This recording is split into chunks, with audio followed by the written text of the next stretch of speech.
ছিল আমার এই শীতের প্রথম আর শেষ পিকনিক। তো সেদিন ছিল পাড়ার পিকনিক, তাই সকাল সকাল গিয়ে জলখাবারই খেয়ে নিয়েছিলাম লুচি, আলুর দম আর মিষ্টি। তারপর বাড়ি এসে রেডি হয়ে নিচ্ছিলাম।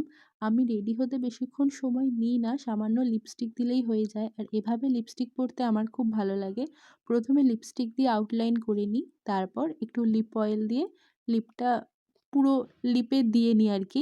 এরকম করে লিপস্টিক পরতে আমার সত্যিই খুব ভালো লাগে। আর হিলারি রোডার এই লিপ অয়েলটা আমার খুব প্রিয়। মানে খুব সুন্দর একটা ন্যাচারাল একটা কালার আসে, আমার সত্যিই খুব ভাল লাগে। তারপর রেডি হয়ে গেছিলাম পিকনিকের ওখানে। তোমরা তো সবাই জানো পাসিং দ্য বল খেলা, কিন্তু এইটা ছিল পাসিং দ্য পিলো। তো খুব মজা করেছি আমরা। আমি খেলিনি, আমার দেখতেই বেশি ভাল লাগে খেলা।